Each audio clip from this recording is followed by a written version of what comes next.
Hello friends, let us resume our discussion on mineral processing, at least the introductory part of it. In the previous lecture, we saw the relevance of mineral processing in a practical setting. So the practical setting is we would want to deliver a particular material to a specific application. So in that practical setting, we saw that mineral processing occupies a specific position.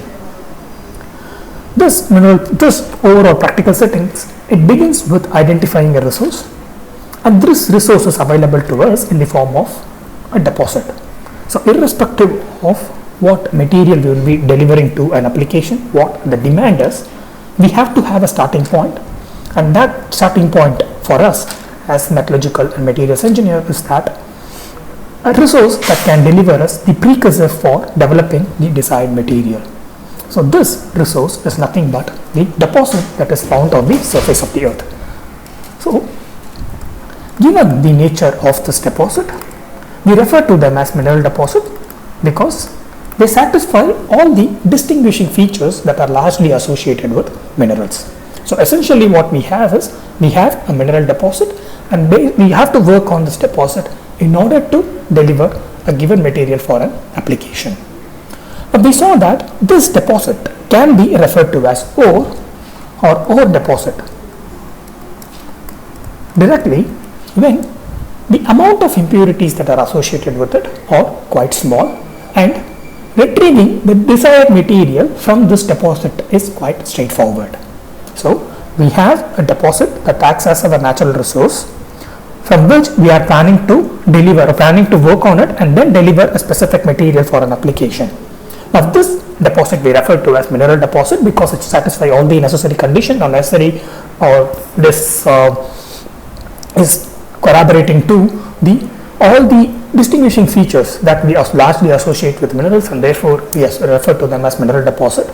And in its natural state in itself, these mineral deposits can be a ore deposit as well because the impurities associated with them are relatively small, and it is rather straightforward for us to extract or to produce the desired material from this deposit itself.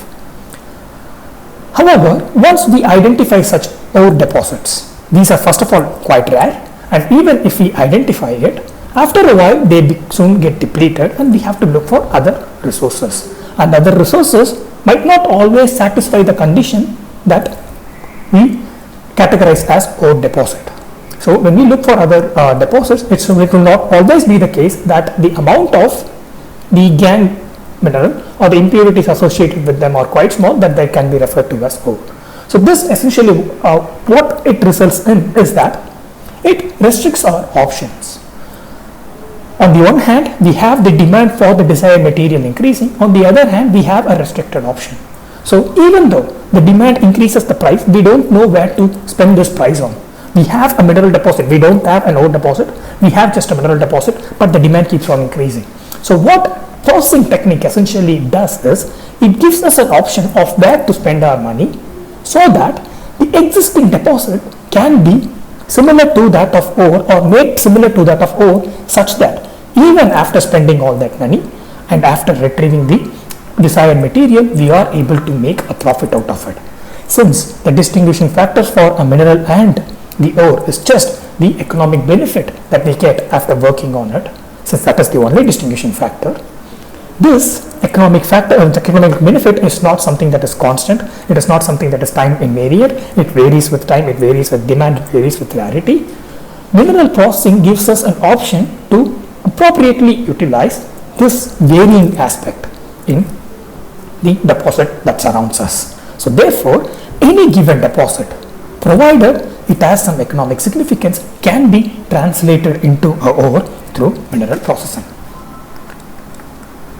So by virtue of mineral processing, any given deposit can be translated into a ore. So therefore, mineral deposit gives us a lot of option, and it helps us maintain the balance between demand and supply. If there is a demand, then we go looking for some other mineral deposit. We don't go for exactly looking for a ore deposit. We look for mineral deposit that surrounds us. And since there is a demand, so there is an input of money, we risk and spend the money on the mineral deposit. We don't look for ore deposit that is quite far away from us. We will look for a mineral deposit that is close to us, and we will spend that money on the processing technique. And therefore, what it essentially does for us is this processing, because we are able to still retrieve or make profit out of it despite spending some money on processing. Since we are able to retrieve some benefit out of it, economic benefit out of it, this mineral processing turns the deposit that we have in our hand into ore. This is particularly quite relevant in nations wherein the deposits that there are not essentially ores. So supposing if in a nation like India we have not a rather confined possession of ore but largely distributed mineral deposits, then in such a condition, so supposing we have a setup wherein instead of having just an area of 1 square kilometer wherein you have a deposit of ore, and then as opposed to you have another condition wherein you have few thousand acres of land wherein you have mineral deposits, and this area that is 1 square kilometer of ore is found in rather an inaccessible place, but the acres of mineral deposit is found close by. Mineral processing technique, it helps us to access the mineral that is close by rather than locating and placing ourselves in an inaccessible region. So mineral processing, it is hugely relevant to our position of delivering a given material for an application. So it helps us translate any mineral deposit to ore.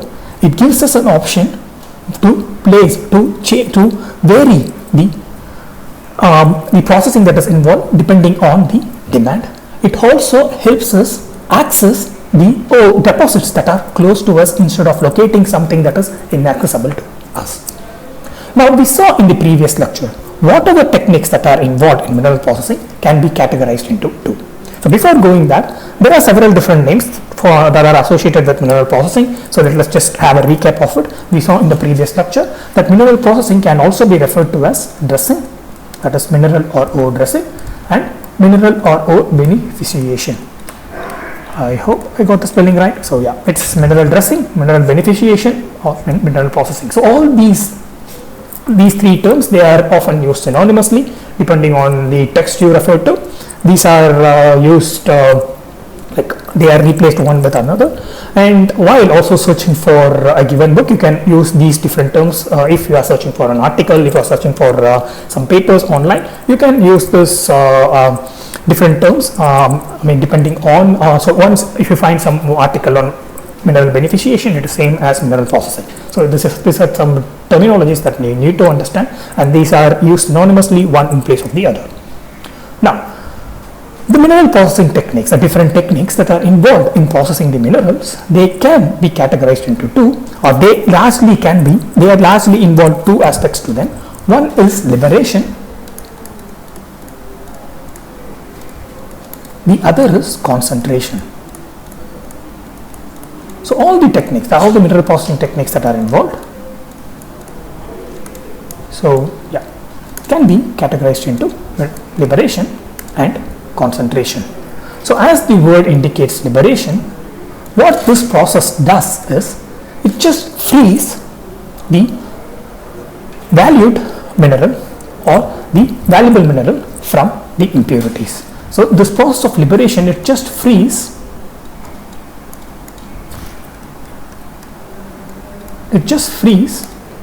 the valuable mineral from the impurities.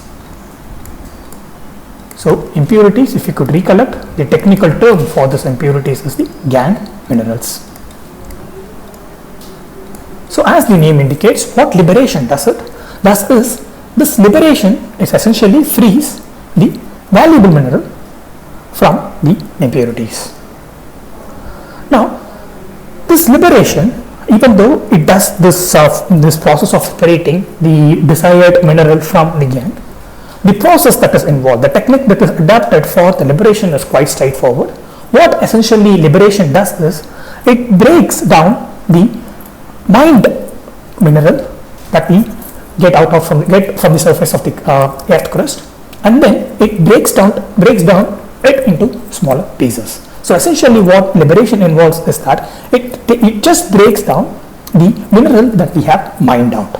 So the technique or the process that is adapted in liberation is nothing but breaking down of mined mineral. So you mine out a mineral. These minerals that are mined out, since they are integral part of a rock, they appear in the form of rock. So they might be of rather bad way of representing it. So they appear in the form of some rocks like this. So these rocks during liberation, or what essentially happens during liberation, is that these larger rocks, they are broken down into smaller pieces, and that is essentially what happens during liberation. So by liberation just frees these valuable minerals from its impurity just by breaking it into smaller pieces. Now let us see how just by breaking these rocks of these huge rocks that comprises of our valued mineral in it, how just by breaking into smaller pieces, or how just by fragmenting it, does this liberation able to free the valued mineral from the gangue mineral. So let us see that. Now if you consider the rock that is mined out, which comprises of the valued mineral, it can be represented in this manner, a schematic representation of the rock that you mine out from a deposit that comprises of the valued mineral. The distribution of the valued mineral within that rock can be represented or illustrated in this manner. So what happens is that within this rock, so we saw that a given mineral deposit is largely associated with a geological condition. We saw that in our previous discussion. So essentially what happens is that since the amount of elements that actually transform into a valued mineral is significantly lower, in a given deposit, the desired mineral is often surrounded by a specific form of rock or is exposed to a specific geological condition. So what it means is that your desired mineral, the mineral that you are interested in, is surrounded by the gangue minerals, which are nothing but the rock. And when you mine that out, when you look into the distribution of your desired mineral with respect to the rocks that surround us, this is how it looks like. So you have your desired mineral surrounded by the gangue mineral. So this is what we refer to as the valuable mineral, and this is nothing but the gangue mineral. So this is gangue mineral, and this is nothing but the valuable mineral that surrounds or that is of interest to us.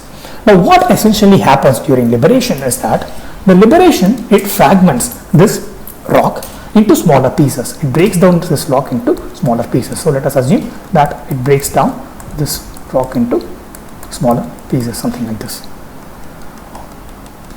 So instead of having a dotted line, maybe now a straight line, or rather a thick line. So what essentially happens is that during liberation, you break down this rock that you have mined out into smaller pieces, and as you can see, so there are three different types of pieces that you can get out of just fragmenting the whole rock that comprises of your valuable mineral. So one kind of a piece is something like this. This is one form or one form of a piece that, or one form of this piece that are formed after you have exposed a given rock to liberation. So you have broken down this a huge rock that comprises of the valued mineral into smaller pieces. These individual pieces are referred to as particles. So you get three different types of particles when you impose liberation to a given mineral deposit. So you have a rock that comprises of the valued mineral in it, and then you impose liberation, you try to break down into smaller pieces. This then forms a large number of particles, and as you can see, there are three different particles that you can identify from this breaking down. So there is one particle that is highlighted in green. There is other particle, let's say, that is highlighted in blue here. I hope you are able to see that. Yeah, it's a different blue. And there is another particle that is here.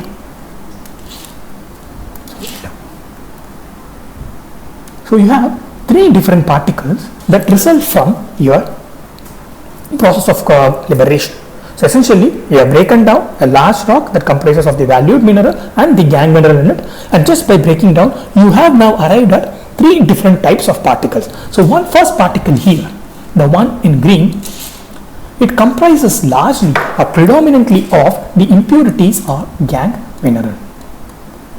The first particle here in green, it predominantly comprises of, it largely comprises of gangue mineral.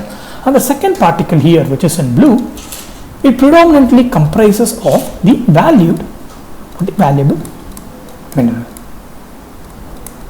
And the third particle in yellow, it comprises, or it is a combination of, so for readability I will use black, it is a combination of gangue and the valuable mineral. So essentially, just by fragmenting a given rock that comprises of the valued mineral, we have arrived at three different types of particles. One particle exclusively comprises of gangue minerals, the other particle exclusively comprises of valuable mineral, and there is another particle or another type of category of particle that comprises of the combination of gangue and valuable particle. So essentially, just by breaking down a given rock that comprises or that has a certain amount of the valuable mineral, just by breaking down into smaller particles, just by fragmenting them, now we are able to arrive at three different particles, and it is this particular category of particle that is of interest to us. So essentially, by breaking it down, by breaking a given rock into smaller pieces or smaller fragments, we were now able to realize that there are certain category of particles which exclusively comprise of minerals that is of desire to us. So just by breaking down into smaller pieces, we have now essentially liberated or separated the gangue mineral from the desired mineral. So this process of liberating a given or a desired mineral from a given rock or a given mineral deposit, just by breaking it down into smaller pieces, is what is referred to as comminution.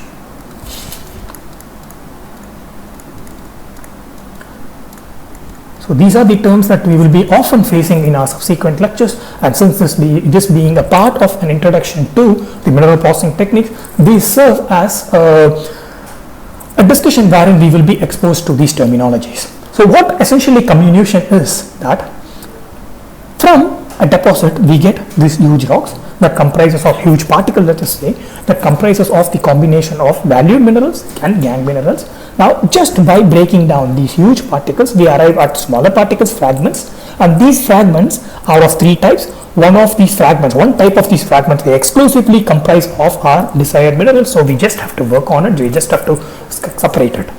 And this process of separating or liberating, freeing the desired mineral from its surrounding gangue particle or its surrounding gangue mineral is what we refer to as comminution. So comminution is a part of liberation, or comminution is a liberation technique wherein you just liberate the locked valuable mineral from the gangue mineral just by breaking it down into smaller pieces. Now it is important to note that even though we will exclusively be considering this valued mineral, this comminution or the fragmentation, it just gives us, or the particles, the three types of particles that it gives us can be categorized into two. So even though it gives us three different types of particles, one exclusively comprising of the gangue mineral, the other, so one exclusively comprising of the gangue mineral, the other exclusively comprising of the valuable mineral, and the other combination, or the thirdly or lastly combination of the gangue and the valued mineral. Even though there are three different types of particles that are rendered by the fragmentation or the comminution, these three different types of particles can be categorized into two. One, these two are free particles because they exclusively comprise of a given mineral. So even though the nature of the gangue mineral is significantly different from the nature of the valued mineral, and we are exclusively interested in the valuable mineral, the composition is different and our interest is also significantly different, but if you consider the nature of it, there is no intermixing between these two. So you have the particle that is exclusively comprising of one specific chemical composition. You have a particle that exclusively comprises, or exclusively it can be described through one specific chemical composition. The same goes for the valuable mineral. So you have gangue mineral and the valuable mineral. So in both these cases, the chemical composition is rather homogeneous. They can be described by a specific form of a mineral, and therefore these are referred to as the free particles. And here in this third type of particle, wherein you have this combination of the valuable mineral and the gangue particles or the gangue mineral, we refer to them as the locked particles. So again, since this being a part of the introduction or general introduction to mineral processing techniques, it is important for us to know these terminologies, because while going through some literatures you will come across these terminologies, and we should be able to relate what these each terminologies mean. So just because we refer to a particle as free particle, it doesn't mean that it's exclusively talking about the valuable mineral. It can also talk about gangue mineral. So what free particles essentially mean is that free particles, they are chemically homogeneous. They can be rather described by a specific composition. So they do not have a mix up between the mineral that is of interest to us and the impurities that surround us. On the other hand, the locked particle, it is not chemically homogeneous. It combines both the mineral that is of interest to us and also the gangue that surrounds us. Now, it is, since we are essentially considering, or since we will essentially be working on the valuable mineral, and we will try to get rid of. As of now, we have not done anything. We have just broken down a given rock into smaller particles and we have categorized it. We have not done anything more than that. But since in the future, or as a next step, we will be trying to discard few of these particles and try to work on some other category of these particles. There are certain names associated with each of these types of particles. Now again, these names are largely attributed to a given type of particles because of the subsequent processing techniques that will be involved. So in this case here, we have two larger category of particles, that is free and locked particles. And within the free particles, we have this the particle that exclusively comprises of the gangue mineral, and another type of particle that exclusively comprises of our valuable mineral. And thirdly, we have locked particles where there is a combination of gangue and valued minerals. Now, since we will largely be trying to get rid of this particular particle which exclusively comprises of the gangue minerals, these are referred to as tailings. So the particles that exclusively comprise of gangue mineral alone, we will attempt to get rid of it in the subsequent processing techniques, or subsequent steps of the processing technique. We will attempt to get rid of them, and therefore these are referred to as tailings. And again, tails or tailings, because we will be attempting to discard them in the future, or in the next step. Now, in case of the locked particles, wherein we have the combination of both valued and gangue minerals in it, we will try to retrieve the section or the part of the valuable mineral associated with it.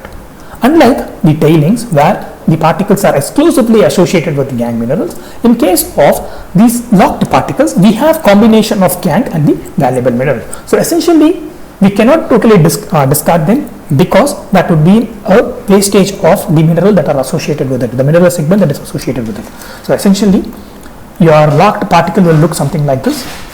So if I zoom this out, your locked particle will look something like this. So if I get rid of this locked particle because of the presence of this gangue mineral here, then what I am essentially doing is I am just discarding this amount of valuable mineral that is associated with the locked particle. So what I will be doing, or what we should be doing in order to be optimal, in order to be effective, we will try to rework on this locked particle in order to retrieve this particular section that comprises of the valuable mineral. So therefore, these are referred to as middlings.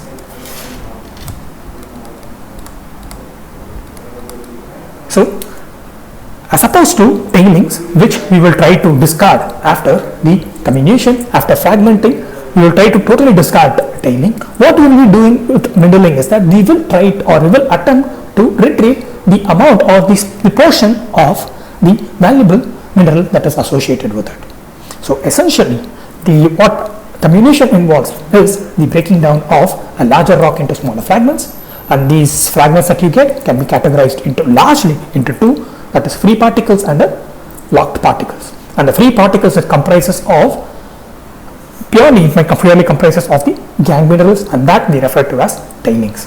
And the other free particle is exclusively to comprise of the valuable minerals, and that is of value to us, and we will be working on it.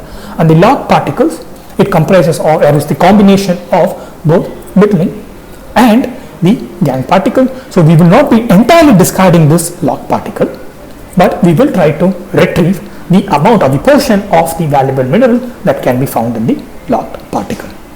So this is what, or this is how just by fragmenting or just by breaking down a larger piece of rock into smaller pieces, we will be able to liberate the gangue from the desired mineral. Now, the efficiency or the amount of material that you liberate, it depends on several factors. One of the factors is that the size of the particle or the amount of fragmentation that you impose on the rock. Supposing if I impose a large amount of fragmentation, the resulting size of the particles will be small. So depending on the particle size or depending on the size of the fragment that results after comminution, one can say or one can observe that the amount of the types of different particles that we have considered would vary. Now supposing if I consider a similar setup of a rock which comprises of our desired mineral. Now I begin fragmenting this whole rock. Now instead of fragmenting it into larger size, I begin to fragment it into smaller size. So if I fragment it into in a larger size, say fragment it into larger fragments, then what essentially would happen is if I fragment it or if I break down into a larger particles, so you would get a particle something like this. You would get up with a particle something like this of the size here. So if I zoom this out, so if I refer to this as particle 1, and if I zoom it out, what essentially would happen is, so it would comprise of 50% of the desired mineral and the rest were the gangue mineral. So if I have a larger particle something like this, and if I consider or if I fragment a given rock into larger particles, the particles particularly that are associated with middlings will be of this form. Now if I reduce the size of the particles, if I reduce or if I impose the comminution in such a manner that the size of the particles are quite small, if it is something like this, that even though the amount of overall it might look in the similar way, but since the particle is smaller, since the size of the particle is smaller when compared to the previous one, you can then further separate these gangue and the valued mineral into even smaller pieces. So if you fragment a given larger particle into further smaller particles, what you are essentially doing is you are further liberating the valuable mineral in a given larger fragment. So if you reduce the size of the fragment, if you impose the comminution in such a way that you reduce the size of the fragments, then essentially you are further liberating the valued mineral from the gangue mineral. So how it is done is, supposing the comminution step 1 gives me a large particle something like this. Now if so this is the large particle something like this, and if I further fragment it, so instead of stopping with comminution step 1, I further fragment it, then what essentially happens is that it will be further divided into smaller fragments something like this. And if I keep on doing it, then essentially I will be separating these from the previous fragment and these from the previous fragment, as this will be discarded as tailing and this would be considered for, or this would be used for further processing, and I have reduced my middling to this alone. I have reduced the size of the middling. So when I impose my comminution, if that comminution renders me a larger particles of larger size, it means the amount of the valued mineral associated with the gangue in the middling will also be higher. So therefore, in order to get rid of that gangue in the middling, so in order to get rid of that impurity in the middling that is associated with the valuable mineral, we need to impose further comminution. We need to further fragment the existing larger size particles. And when we do that, that further liberates the valuable mineral from the gangue within a pre-fragmented ore. So essentially what we end up with, or what we can state, is that depending on the size of the particles that you arrive at after comminution, the amount of liberation that you do would vary.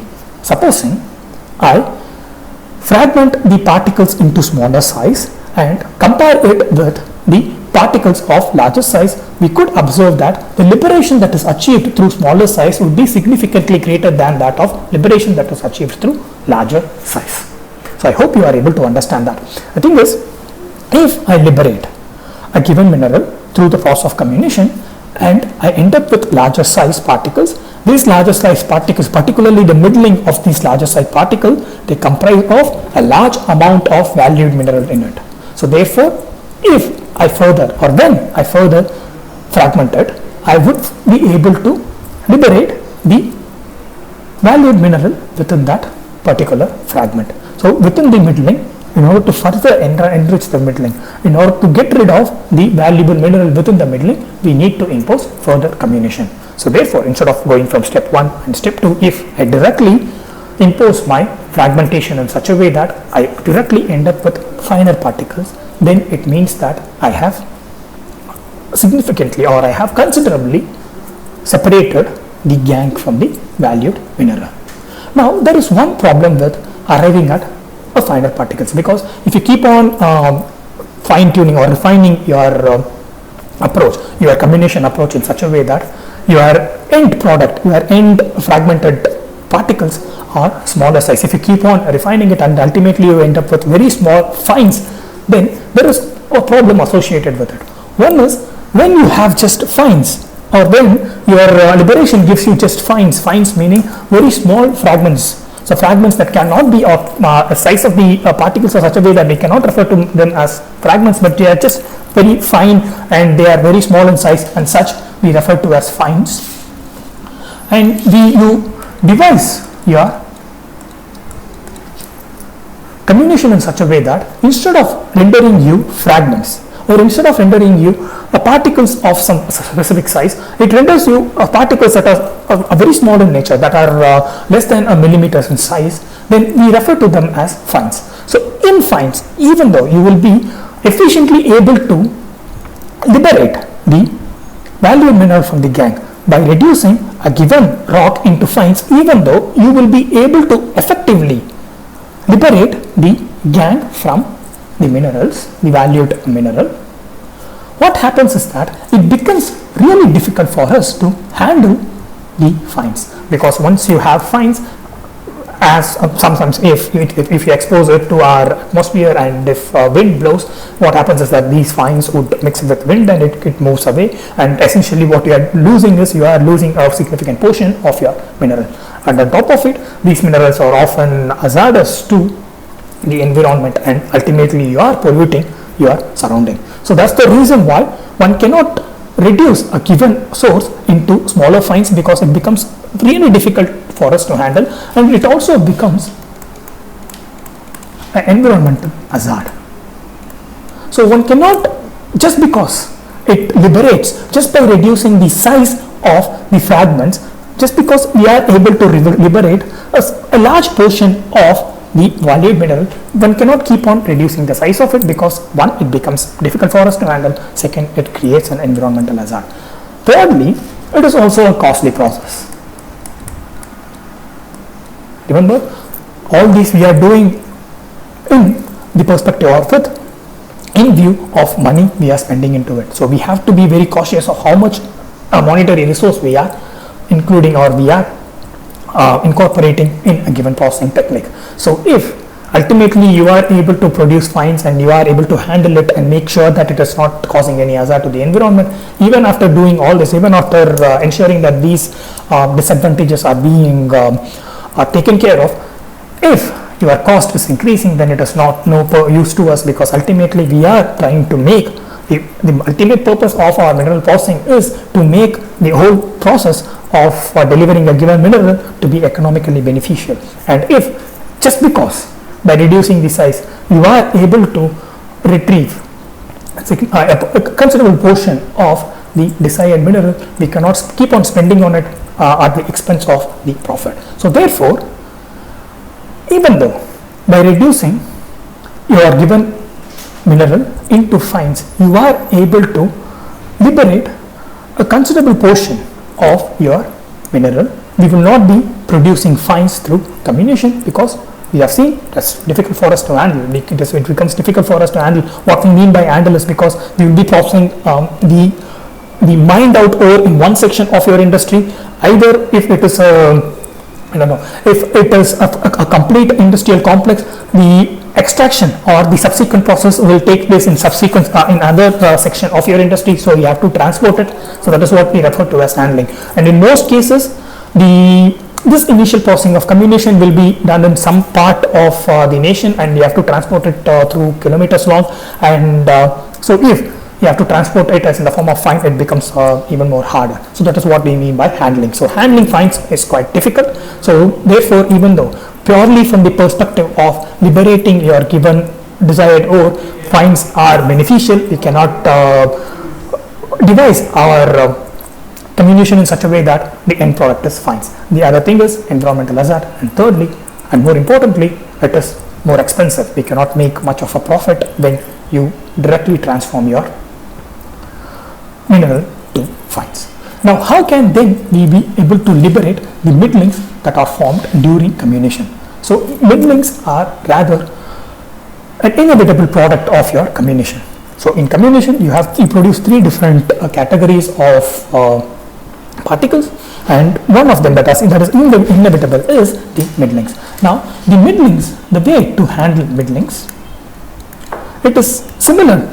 It is exactly like liberation, but instead we impose comminution instead of imposing the comminution to the overall resource, the overall rock, we impose comminution just to the middling alone. So what essentially we will be doing is we will be just reducing, we will be identifying the middling, and just we will be reducing the size of the middling alone.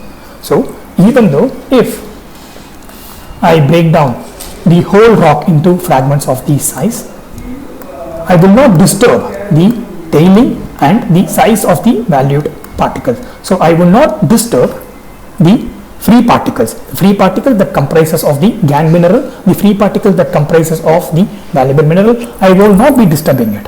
What essentially I will be doing it, or what essentially needs to be done is, in order to be more effective, in order to be more economically beneficial, is that we need to impose further comminution on the middling alone. So when you consider the way a particular rock is broken down, the way that a rock that comprises of our valued mineral is broken down, if you consider that, so that we are able to economically or in a beneficial manner, we are able to retrieve a given mineral out of it, the way it will be broken down, it will be something like this. So you will have a larger meshes in the regions where you will be able to produce the free particles, something like this. So here in these sections, and in these sections you will have larger size fragments. However, the sections which will render you middlings, the section which would render you the locked particles, the size of these particles will be smaller. So when compared to the size of your free particles, the locked particle will further be reduced, so that we are able to retrieve So locked particle mean it comprises of the valuable mineral and also the gangue mineral in it. So what essentially we would do is we will further reduce the size of the middling or the locked particle in such a way that we are able to retrieve. We are not discarding like we do for tiling. We will not be discarding the entire middling. We will be able to retrieve some amount of or some portion of the valued mineral that is associated with it. Now if you consider the process chain that is involved, so essentially we are sourcing out a mined ore, and this mined ore we are fragmenting it or breaking down into smaller pieces. So this is what we refer to as comminution, that technically we refer to as comminution, and this comminution is nothing but it is a part of a processing technique that we refer to as liberation. And this fragmenting or comminution, it gives us two large category of particles. One is free particles,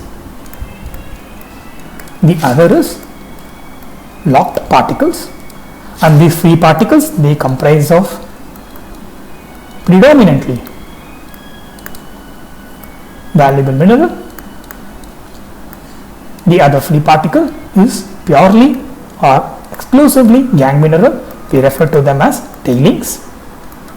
Now these tailings we will try to discard in the subsequent steps, not in the liberation. Liberation is just breaking down. We will try to discard this tailing and we will try to work on this.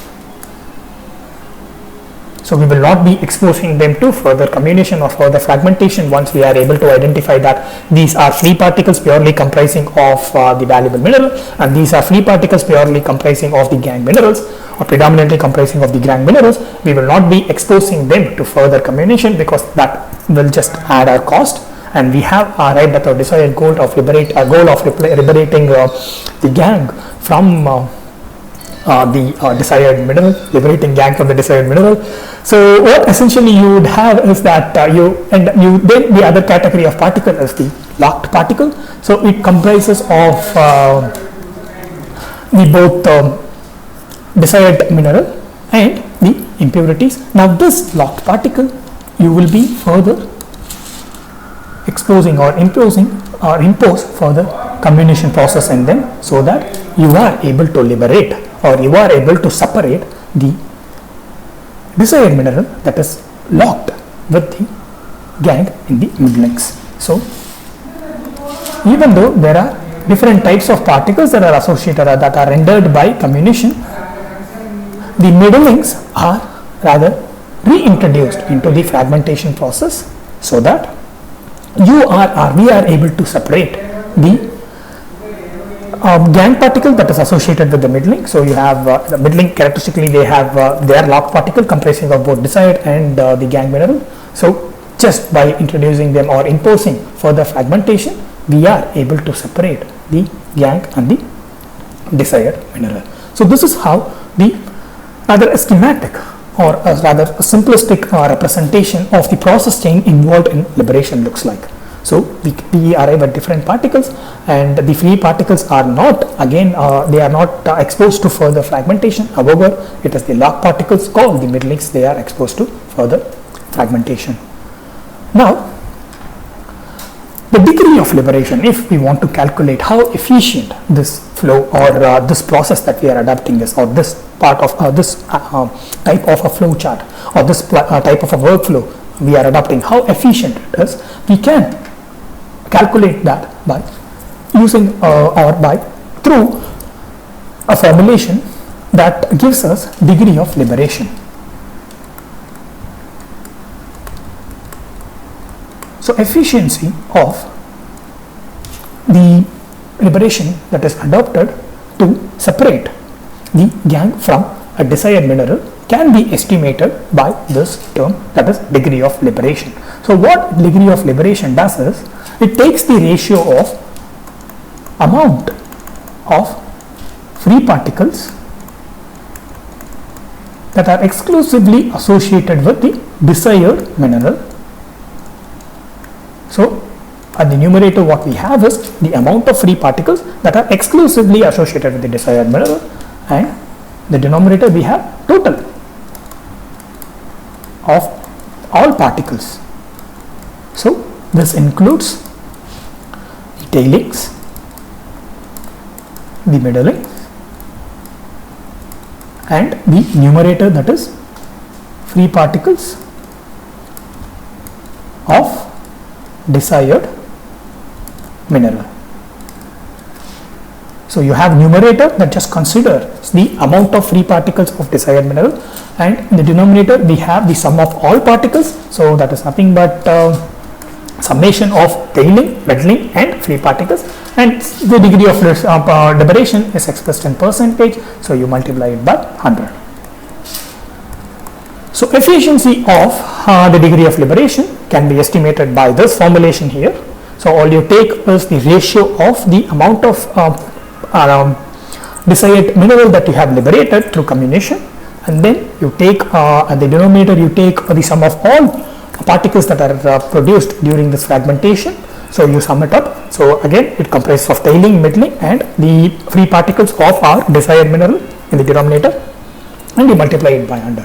So whenever you see that you are able to achieve more than say 70% or 60% of the degree of liberation, then it shows that you are able to, for that particular process flow, for that particular size of the particles that the liberation considers, you are able to efficiently retrieve this amount of or this percentage of the free particles. So again, it depends on our source, or it depends on how much amount or what is the amount of desired mineral that is present in the ore or present in the mineral. So all that do play a role. However, the way of calculating or way of estimating the efficiency of a given workflow, supposing if I begin or I devise a comminution process that would give me a specific size of the end product, a specific fragment of the end product. So that efficiency or the efficiency of that particular process can be estimated by this approach. And if we find that a better degree of liberation can be achieved by reducing the size of the fragments, and that changes can be made based on this degree of liberation. So the way to perfect your process, your comminution process, your liberation process can be done through this calculation, which helps us understand the efficiency of your comminution technique. So with this, we will wind up with our introduction or discussion on liberation. There are few aspects that we will be considering in the subsequent lecture, and to add to that, we will see the other aspect or the other form of mineral processing, which is concentration. So we will see ourselves in the next lecture. Goodbye.